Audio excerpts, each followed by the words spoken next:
Welcome, Natalie and John. Thank you, Laura. Muy cordial, buenas noches y bienvenido a la Tertulia de Arte Hispano of the Hispanic Society Museum and Library. I am Natalie Hispano, Head of Education and Academic Programs at the Hispanic Society. Thank you to all our members who join us every month, first Tuesday, and to anybody who is new. Thank you for joining for the first time. We hope you continue. We continue to host these conversations the first Tuesday of each month at 6 p.m. So if you are not a member yet, please go to hispanicsociety.org and consider joining and search under membership or support and sign up for our web, for our e-blast so that you can keep informed about great programs like this in person and virtual. And it is my pleasure to host this evening my colleague, Dr. John O'Neill, who is the head of our amazing library. We're pivoting a little bit this month's Tertulia away from these beautiful works of art that many of you have come through to know through this forum to our outstanding world-renowned research library.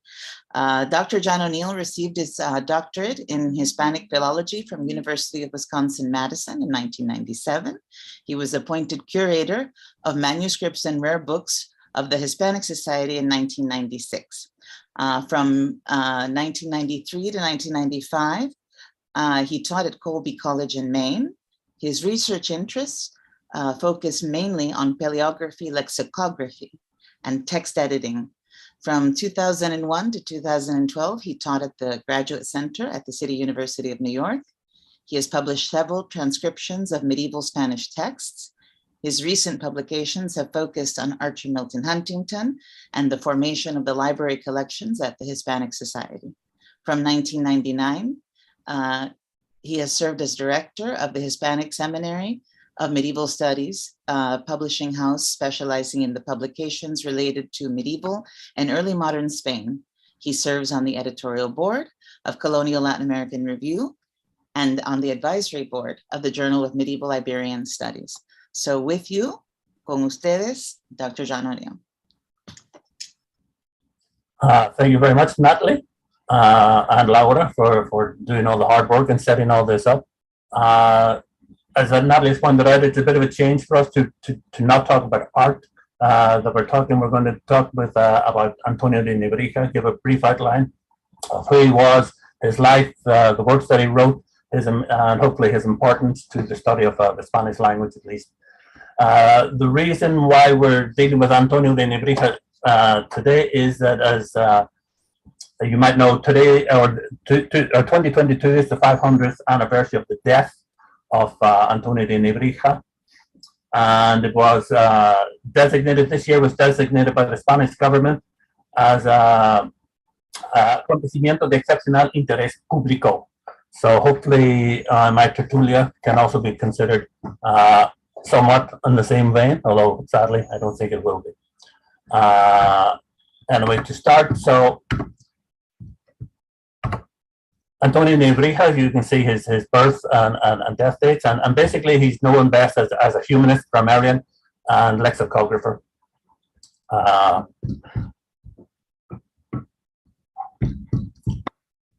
Let's just have my first technical difficulty. Sorry, you have to bear with me here. My computer's decided not to work.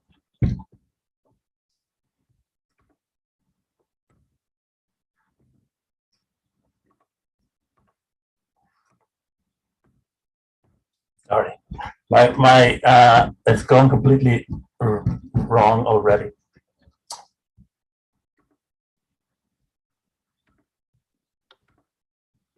So we might have to live without my PowerPoint. It doesn't seem to work.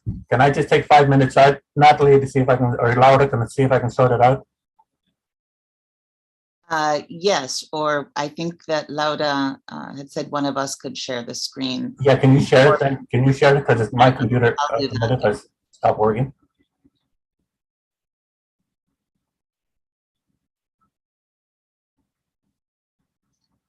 Anyway, I will continue on. So Antonio de Nebrija, people might be slightly confused by his name. He's known as Antonio Nebrija, although his birth name is Antonio Martinez de Cala, and sometimes he's known as Antonio de Nebrija, Antonio Nebricense, Antonio de Nebrija, Antonius Nebricensis, etc. He took the name of his place of birth, which in the Roman times was Nebrija Veneria. Okay, move on here to this one.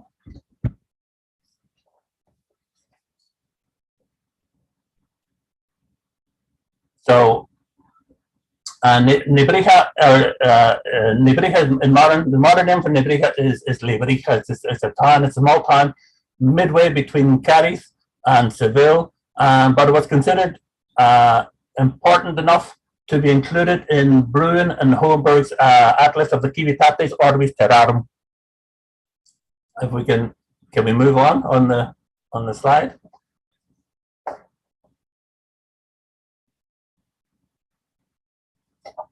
I'll keep going anyway. At age 14, Antonio Nebrija he enrolled in the University of Salamanca, where he studied mathematics, philosophy, law, and theology.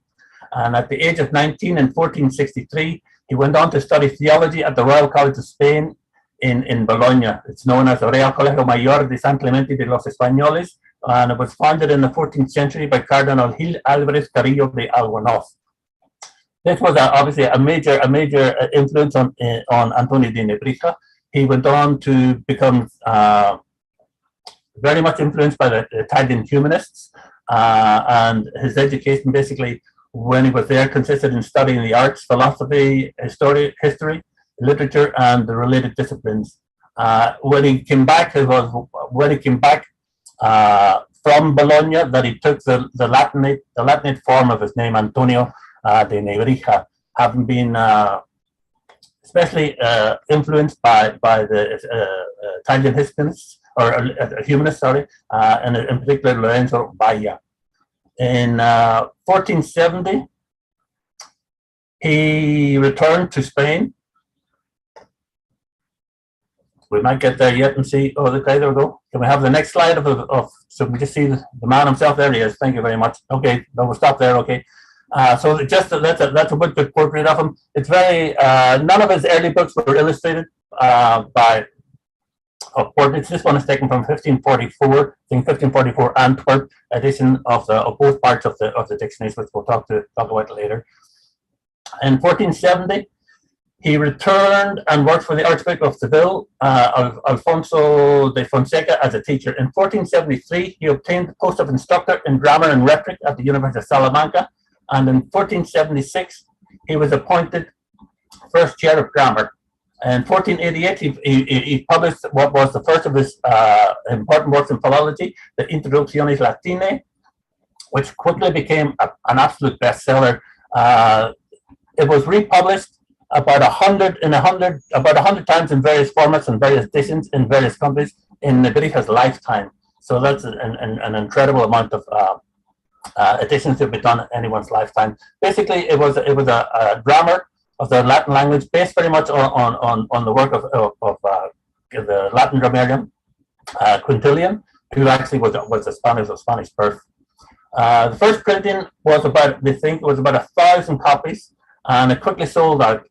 It was so popular that basically he was asked to do a translation of the text into Spanish, which he published in 1488, I think, 1488, and he had been requested to make this translation by the Queen herself, Isabel I of Castilla, and it went by the title of Introducciones Latinas Contrapuesta el Romance al Latín, the introduction to Latin, with a side-by-side translation from Spanish to Latin. And basically, the reason why the Queen had asked for this to be translated, as Nebrija says, que por no otra causa me mandaba hacer esta obra en latín y romance, sino que las mujeres religiosas y vírgenes dedicadas a Dios sin participación de varones pudiesen conocer algo de la lengua latina. So basically, it was a way for nuns and for women to learn to learn Latin without the intervention of men, basically. So if we move on to the next slide, Natalie, please. Okay, this one is an important one because this is representing 1487. He entered into the patronage of the Maestre de Alcántara, Juan de Zúñiga, and this was a manuscript version of the Introducciones Latine, which was done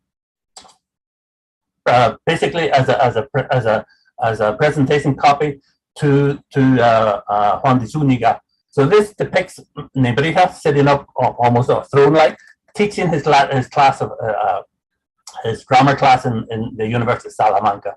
And you can see, I presume it's the person in the dream. The dream in the foreground is in the presence of his patron, Juan de Zúñiga. So this is a very important manuscript. It's a very famous image of Nebrija.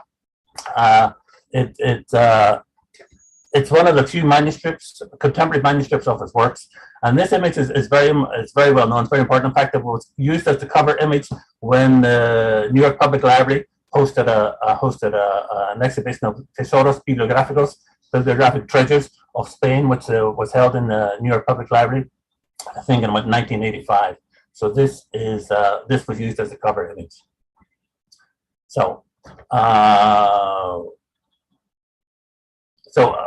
working under the patronage of the Maestre de Alcántara, he was able to continue his philological works, and namely the three most important works that was produced in his lifetime: the Gramática de la Lengua Castellana, el Diccionario Latín-Español, and the Vocabulario Español-Latín. But he also has the scope of his writings is quite extensive. He also worked on works in religious history, cosmography, theology, law, archaeology, pedagogy. He wrote a work on educating children, of which the Hispanic Society owns actually an 18th century manuscript copy of the text. And he wrote commentaries on Sedulius and Tertius, amongst other Latin authors. One major project that he was involved in, and again, it's something that the Hispanic Society, we own a copy of in our library, was what's known as the Complutense Polyglot Bible, the Biblia Polyglota Complutense, which was promoted and financed by Cardinal Francisco Jimenez de Cisneros. It's the first printed polyglot edition of the entire Bible, and it was published in 6 volumes in 1517. It included the text of the Bible in Hebrew, the Latin Vulgate, and Greek, with the Aramaic text at the foot of the page.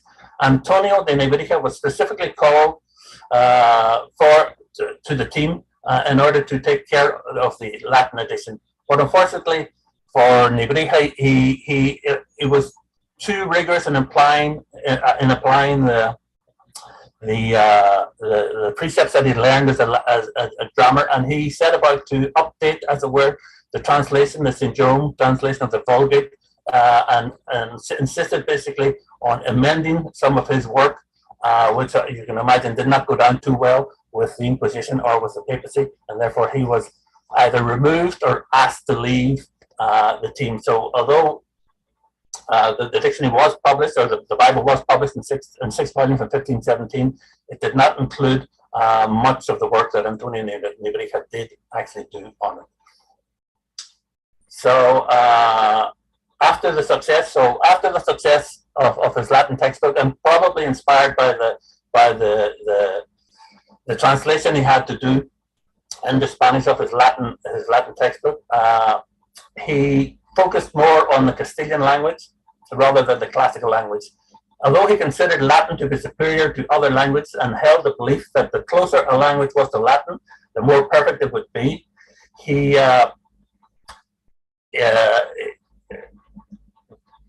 worked exclusively on his Castilian grammar in 1492, dealt with the ins and outs, as it were, of the Castilian language. Again, it was translated. Sorry, Natalie, can we move on to the next slide? So here we have the first page of his his Castilian grammar, the Gramática de la Lengua Castellana. Okay, and you can see, actually, this is an interesting copy. All the images I'm showing at the minute actually are from facsimiles because of work that was ongoing in the library. I didn't have access to the Society's own original copies, but this copy that I have, which is a facsimile edition, is interesting because at the bottom you can see that it belongs to the Colombina. So it was Hernando Colon's copy that he has written a note. There's a note written on which we can't see, but it's a note written on the cover, which says that he acquired it in I think it says 1524 or whatever. He acquired this copy. So this is his copy. It's got it's got the famous phrase right there at the top. Una cosa hallo y saco por conclusión muy cierta que siempre la lengua fue compañera del imperio. So unfortunately for Nebrija, in a sense, the historians of the language or historical linguists basically know Nebrija because of his work. Other people who work in this field of Hispanism or language studies basically know Nebrija because of the basis of that one phrase, la lengua siempre fue compañera del imperio. So we'll return to that phrase. We'll return to that phrase later on if we have time. Okay, so if we move on to the next one, Natalie.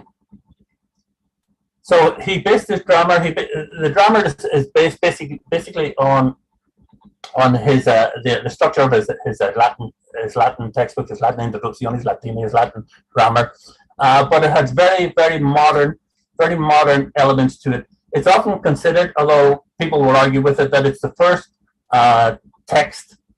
It's the first modern textbook of a vernacular, or first modern grammar of a Romance vernacular language. Whether that's open to question, whether it is or not, it's likely to be. It's quite possible. But the one thing that it does have, it's very modern in its aspect. Okay, not only is it designed for different types of students. He says himself.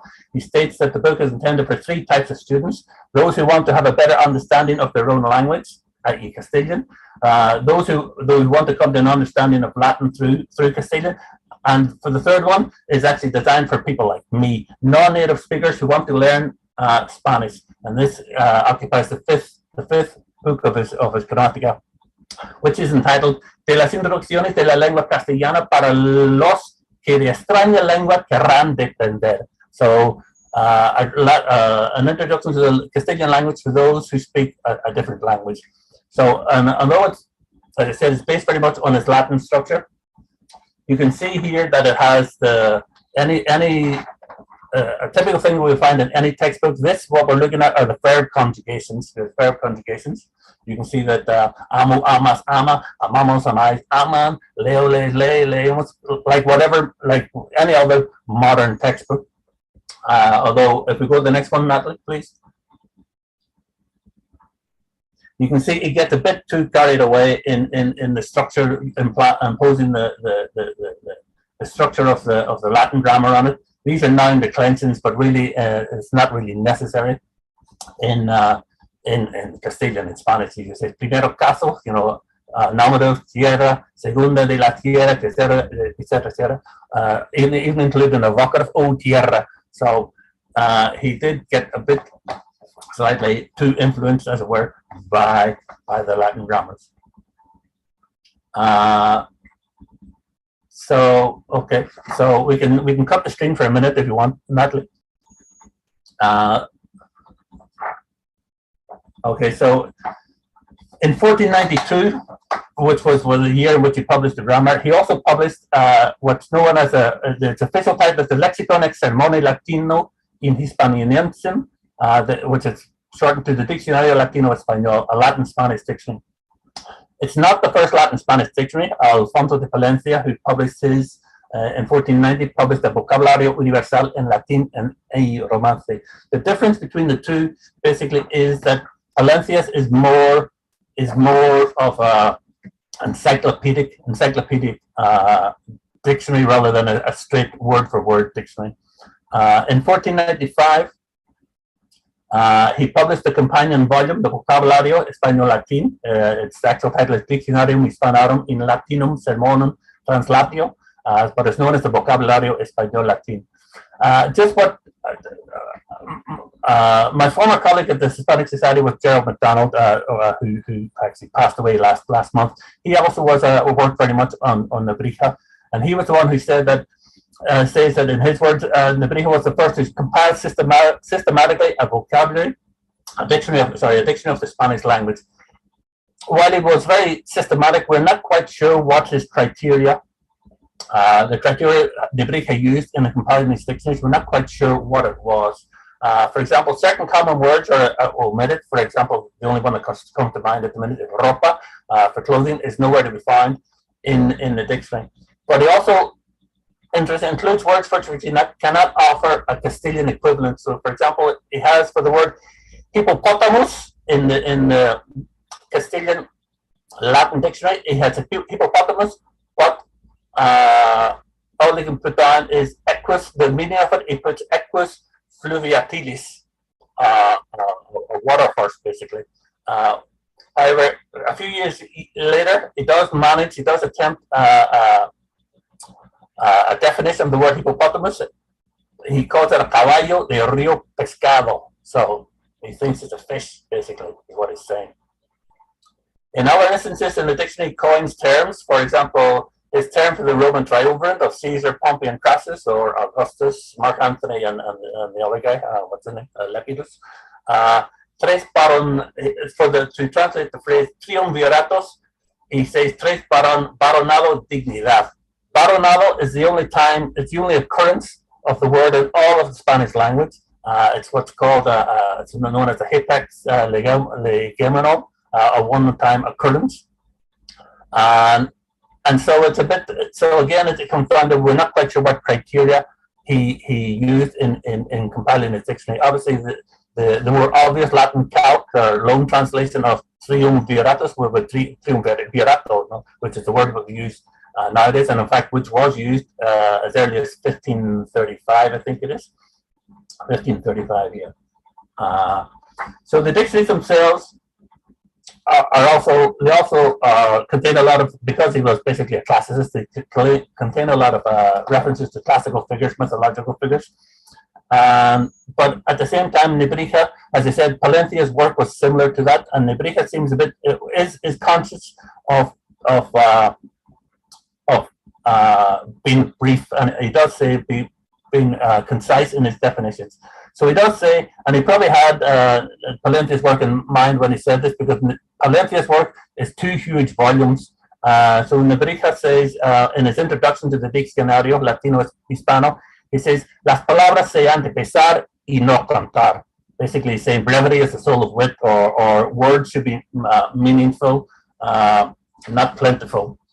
So he did very much advocate for conciseness and brevity, especially in his dictionaries. Another reason why he gives, probably in bearing in mind that his work was probably going to be used mostly by students, he does say, estrechamos eso mismo, el volumen debajo de una maravillosa brevedad, porque la grandeza del precio no espantase a los pobres de lo comprar. So he wanted to make sure that people could afford it. He's saying that we kept it short so it wouldn't be very costly, wouldn't cost very much, so for the people, so the price would not scare off those poor people who wanted to buy it. And he also says, y también porque más ligero se pudiese traer de un lugar a otro en la mano y seno y so el brazo. Also because basically you could carry it around with you. So from more practical considerations as well for Nebrija when he was compiling his dictionaries. The one thing that he does lament in Nebrija laments is the paucity of the Castilian language in comparison to the richness of the classical language of Greek and Latin. No, he does actually say in the introducciones, por ser nuestra lengua tan pobre de palabras. And he speaks of the ease with which Greek can form new words. He says, en esto tienen los griegos maravillosa facilidad y soltura que hacen composición de muchas palabras. Basically, they have Greek, he says, as a great facility for making long compound words. And he cites the example of the work by Homer, the Battle of the Frogs and the Mice, which is, I think, excuse my Greek pronunciation, Patracha mil machia, which is the famous Battle of the Frogs and Mice. The intellectual poverty is also also evident in the Spanish Latin dictionary, where Nebrija, for example, when he lists the different bird songs that the different kinds of songs the birds make, he has a list of 27 birds. For example, for the thrush, he says cantar el tordo or zorzal, and he gives the Latin phrase, Latin verb tutilo. The starling, cantar el stornino, pisquito. The dove, cantar la tórtola or paloma. Grino, swan, cantar el cisne. Drenzo, eagle, cantar el buitre, pulpo, etc., etc. And for each one of those different Latin verbs, all they can say is cantar, cantar, cantar, cantar. So once again, he's somewhat calling attention to the fact that the Castilian language just isn't rich, basically, lexically.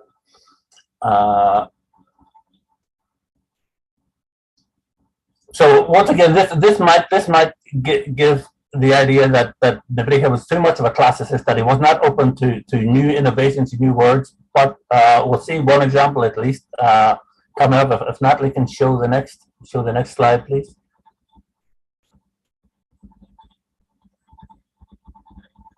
Oh, sorry. Yeah, this one first. This is the colophon. Basically, and then the next one. So this is sorry. Back one. There we go. Leave it that one. That one's fine. So it comes down to this word monoxylon. Okay, monoxylon, as you can see in the Latin Spanish dictionary, he defines it as navicito de un madero. Okay, and then following that, the entry from the 1495 Spanish Latin says nave pequeña de un madero.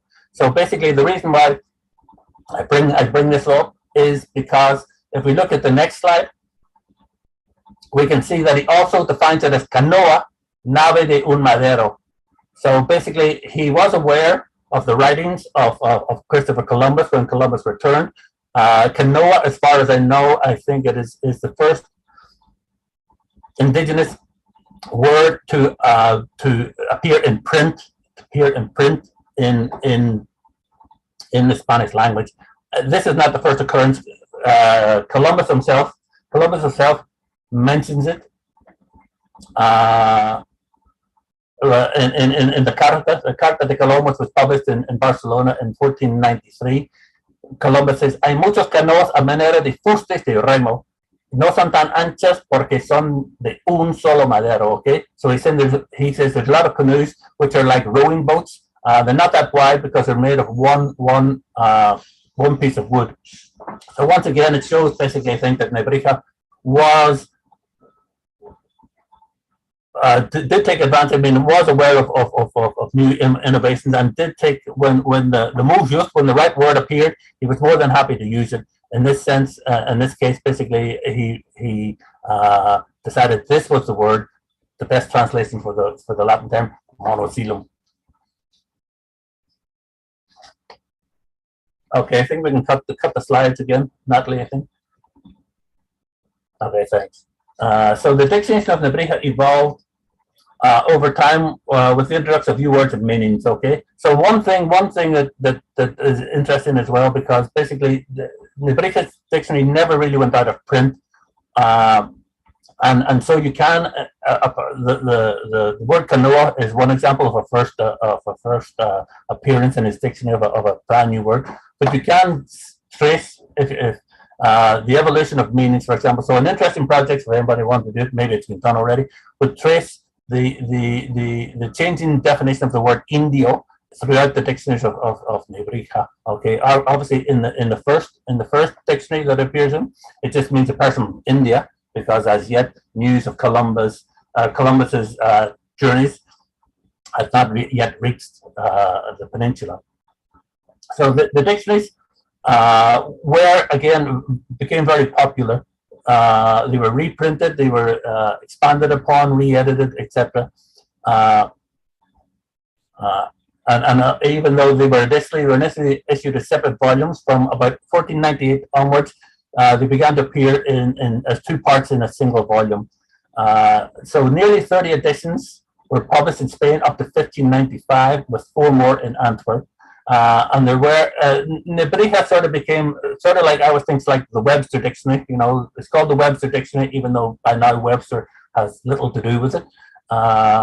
So the Nebrija dictionaries too were called by Antonio Nebrija's Diccionarium, even though they were produced after his death, and also because they dealt with languages that Nebrija would not have did not write dictionaries of. For example, there's a Latin Catalan, a Latin French, a Latin Sicilian. So basically, they took what they did. Basically, was take the Latin, Nebrija's Latin vocabulary and just translated it into those languages. And later, it served as the basis for other authors who developed non-Latin translating dictionaries, including Spanish Arabic, Spanish Nahuatl, and Spanish Tagalog, which was published in 1613. So basically, Nebrija considered it his mission to bring Latin to the masses, as it were. And he saw those four works that I've sort of mentioned briefly: the Introducciones Latinae, the two dictionaries, the Latin Spanish, the Spanish Latin, and the Gramática de la Lengua Castellana.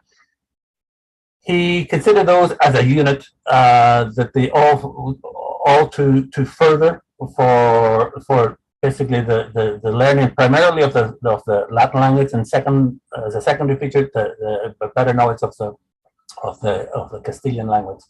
And so he says in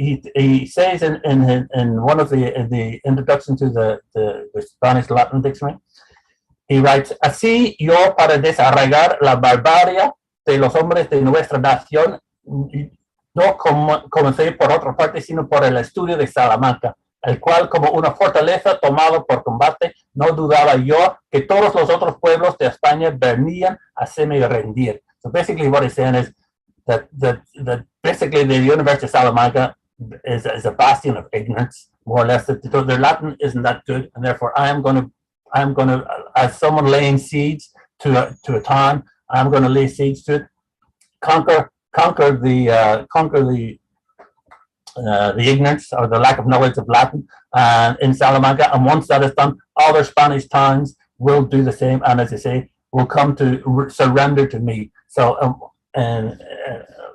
one can argue this is quite a overblown claim to make, given that that his Gramática Castellana actually did not do so well after being published in 1492. It never saw light of day again in print until the late 18th century. So in terms of comparison between the Spanish grammar and his grammar of the Latin language, the Latin language, grammar of Latin language was the absolute international bestseller. In fact, it was used, I think, as a text in Mexico, at least right up into the 19th century. It saw thousands of editions, whereas the Gramática de la Lengua Castellana, basically, I don't want to say it was a flop, but basically it had one edition and then disappeared. And similarly, the work that he published towards the end of his life, the Reglas de Ortografía, as well, where he tried to standardize the spelling of the Castilian language, that too did not receive a wide sort of wide popularity amongst the scholars of the Spanish language. It was published in 1517, I think, again in 1523, and then thereafter lay unpublished for maybe about 100 years. I'm not quite so sure about that. Anyway, so Nebrija died on the 5th of July, 1522, in Alcalá de Henares, and I'll stop there for a moment in case there's any questions. Or not. Okay, thank you very much, John. That was incredibly rich, and there's a lot of information. I'm having a flashback to some of my elementary Spanish language arts teachers quoting Nebrija that we have to pronounce like we write and write like we pronounce, but that it wasn't meant to be taken as a license to write however we wanted, but that to really take care that if you wrote something incorrectly, you were probably saying it correctly. So with that in mind, I just I wanted to kind of put out there. You say that that the gramática de la lengua castellana wasn't really widely disseminated or printed, but do we have information about how this impacted his contemporaries? Well, one thing that we don't have, and it's always very hard to pin down, is we don't know what the print run was of any edition. We assume it was at least 300. I've read that the 1481 Latin grammar ran to 1,000 copies. We know for a fact that the Biblioteca, or the Biblia, the Polyglot Bible, was published in an edition of 600 because it states so. There is a sort of statement of the print run in the Bible, but as to that, we're not sure. So the fact that it was not reprinted for start is leads you to believe that it did not receive. There's always two theories of why books are no longer available in modern day. Are so scarce, and the first editions of Nebrija's Gramática are scarce on the ground. The society does have one. Unfortunately, it is lacking the first gathering. But the two ideas is basically it was so popular that it was used and worn out, which is entirely probable, given that it was basically a textbook, or that it was so unpopular that people just got rid of it. So the end result is basically the same. You have very few copies of it. Certainly amongst his contemporaries, and the most famous one has been Juan de Valdés. Juan de Valdés, who wrote the Diálogo de la Lengua Española. It's a humanist treatise in the form as it was popular of a dialogue between two people, a student and a master. And basically the subject of Nebrija does come up, and Juan de Valdés dismisses him completely. He dismisses him completely. Because basically, he's from Andalusia, so he basically says he knows nothing about Spanish if he's from Andalusia. His other point is that he claims and that basically Juan de Valdés was a proponent of basically write how you speak. So he thinks that Nebrija's written language, at least, is too overwrought. It's too classical, and he himself, Juan de Valdés, says that Juan de Valdés writes without any affectation. So certainly the Introducciones Latinae had more of an effect, had more of an influence on people. And as I've said about the number of copies number of editions that were published in his lifetime. So I would say that Nebrija did not have much, in my opinion, didn't have much effect on his contemporaries. And basically, even nowadays, I think he's wheeled out on special occasions like the 1492 celebration of the Columbus voyages, and the date of the year of his birth or his death. Sorry, there are symposia organized in his honor, but between times, I don't think he gets much attention. Obviously, he was relatively unknown, as I just put it that way, until obviously Franco of Spain, for example, exalted him because they could claim the first modern grammar, the first grammar of a vernacular Romance language in the modern sense was done by Nebrija, so that's always a point to pride themselves on. And also, again, unfortunately, it comes back to the La Lengua Siempre Fue Compañera del Imperio, so which for Franco of Spain was a truism, basically, and something to be proud of. Right, and I think that it's precisely the way in which people have used it for these propagandistic purposes that makes it all the more important to study it and study what it says in its context and in its own historical context, and then each subsequent use of it in its own context. You mentioned that it had a resurgence in the 17th century. Do we know why? Well, it wasn't a resurgence per se. It was it was republished, but I mean, but in 1774, I think it was. But then again, it disappeared off the radar again. I have no idea, other than sometimes, and I think this is maybe the case with the dictionaries, for example. The dictionaries, because as we're not sure what Nebrija's involvement was with the printing press in Salamanca. So some people have say that he actually was heavily involved in the introduction of the printing press into Salamanca, and certainly most of his works were printed in Salamanca at that printing press. Whether or not he owned a sort of controlling interest in it, so to speak, for in the modern time, we don't know. But what is true is that his son and his grandson went on to run publishing houses, printing houses, and they, for example, kept alive, I think, the dictionary, basically because it was a money maker. I think by and large it was a money maker. And so one would think that had there been a chance of making money of the Gramática Castellana, that his son would have availed himself of that opportunity. And I think that it's one of those things. It's that Nebrija is cited quite often, but really only strictly within the confines of historical linguistics, unless, as I've said before, we are going to focus on the famous phrase of la lengua siempre fue compañera. Was Nebrija discussed in the Western Hemisphere? I think there's a.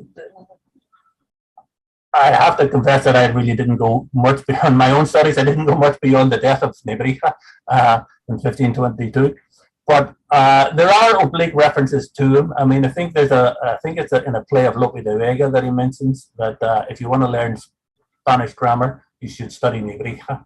It's either Lope or Calderon, I can't remember. But no, I don't think so. I don't think so. As you know, I mean, his Latin grammars were the basis of were very extremely popular, and in the Americas were the basis of many of the grammars of the indigenous languages. But as to being an influence in his Castilian grammar, being an influence in Europe, I don't think so. I just don't think so. Yeah, because it would seem that, especially if he's written this section that is designed for people to acquire Spanish. Yeah. I wish it was Latin because I'm a Latin kid. Is it that easy? But so at what point does that, does it ever get used as a tool? Well, no idea, to be honest, who used it, but his we have to bear in mind as well that when he said that everyone should learn Spanish, he was also talking about his co-inhabitants of the peninsula. I mean, he does actually, I think, in one. Let's see if I can find it. Yeah, it does actually say in one part in the introduction thing to the Gramática.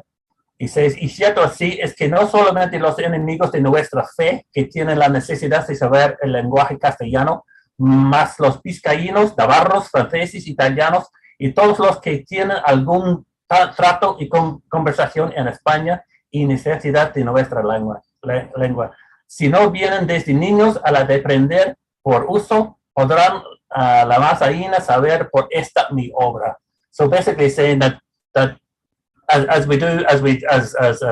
students are told today in universities, having two languages is actually a bonus to have, especially if you're going into business. The fact that you can speak in another language to the people that you're trying to sell to or buy from. So basically, I think that's what Nebrija is saying here as well. Basically, if you're going to do business in Spain or in Castile at least, then you should know how to speak the language. Yes. That's what he means, I think, by trato, commercial trato. Right. And the idea of it accompanying empire, with, all the ways that was interpreted in maybe, not so nice ways later, in the context of the text, we have to remember that he's, seeking the patronage. He's absolutely. royal patrons. Absolutely. And one of the ways in which he's trying to convince them is to say that if we don't have, get control of the language, then how will your great accomplishments be told in future generations? So there's a lot going on there. I found very interesting what you were saying about how the design was meant to be lightweight, portable, affordable. And it tells us so much. It just raises a lot of interesting questions about, your basic educated person literacy and to what degree that was also, expanding, transforming in this period.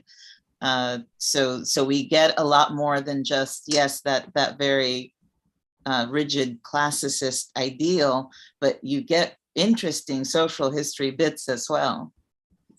Yeah, and I think and part of his first of all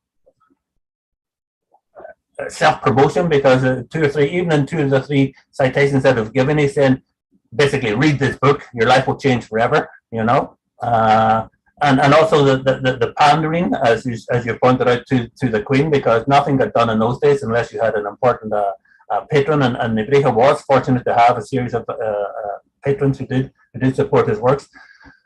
But part of it as well, I think, as you pointed out, the makes me think that he sort of did have an interest in the printing press itself as a commercial enterprise. So I'm not saying, he did, was saying, well, if we keep it short and portable and cheap, basically we'll sell more copies. But that might be a bit too crass an interpretation of that phrase. But so sell more copies, reach more students. Then as now, the cost of books is always a concern to students. I don't know if there's any exist of Nebrija, but there was the Pekia system where students could actually go and borrow or pay for and borrow, but like eight leaves from a book, and then go and copy them themselves and bring it back, and then get the next 8 leaves and take those, pay for those, and copy them. It's a cheap way of getting their own copies of books. So it could be that Nebrija, who did seem at least to be genuinely interested in the teaching, the good teaching of the students, might actually have also been concerned about the more day-to-day issue of how much do the books cost. Okay, and we can chat for quite a while, but I did want to turn over to Laura, who is monitoring some questions in the YouTube chat. So Laura, did you want to go ahead and yes, thank you, Don and Natalie. One of our viewers want to know, for how long has the term lengua castellana has been used by the point that Nebrija published the Gramática?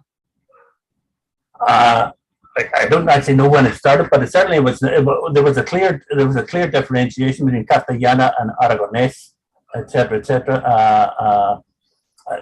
The point at which everything became Spanish as opposed to Castellano or the various things, obviously comes with the Reconquista,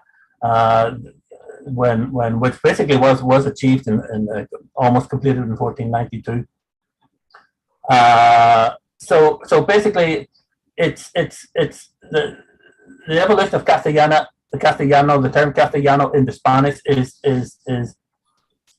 proof of the old saying, basically, that Natalie knows. What's the difference between a dialect and a language? And basically it's an army, and that's exactly what Castile had. Castile had an army that basically accomplished the Reconquista, and that is why Castilian spread basically as the lingua franca, as it were, throughout the peninsula.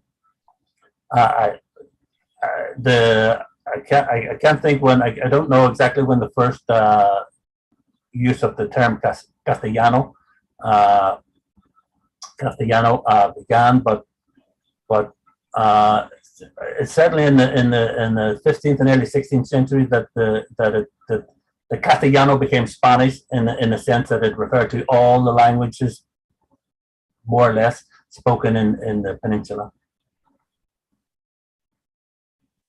So I don't have a clear answer.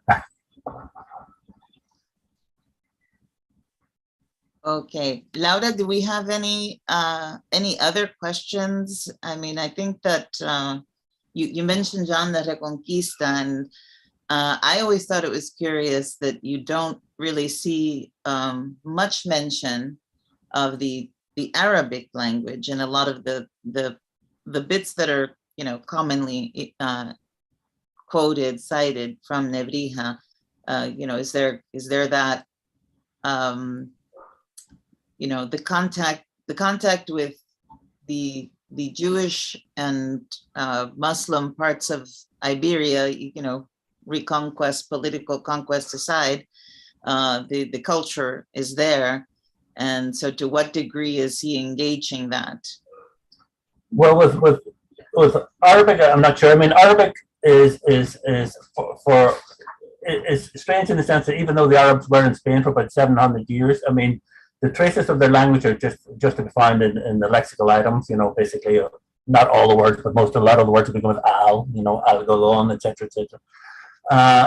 Nebrija doesn't seem to have been able to read Arabic. Certainly, he doesn't seem to mention it that much, apart from, I think, a few references to that particular facet of the article, the dictionary article being attached to the noun in Spanish things. We presume he could read Hebrew because he did write a commentary on Hebrew letters, and which actually led him into the sort of to be a figure of suspicion by the Inquisition. You could also say who wasn't, basically, but by the mere fact that he seemed to be conversant, at least in Hebrew, and interested in preparing again a sort of treatise on the writing of Hebrew letters, led people. Some people still maintain that he was converso, and a lot of people, obviously, as usual, maintain the opposite. There's no real hard proof. The fact that he was allowed to teach at Salamanca probably would argue that if he were put to the test, then he obviously passed the test, i.e. the test of proving that he was not of Jewish extraction, and the same for his sons and grandsons. But no, on Arabic, I don't think he has as much to say, as far as I know. Yeah, it's sort of, well, this, Laura, are we going to wrap up? I know that we could probably continue, but that's like another pot of coffee. But this is amazing. It's an amazing opportunity to showcase something that we have, you know, just one example of the amazing works of, you know, as Archer Huntington said, works of the hand, but also of the spirit.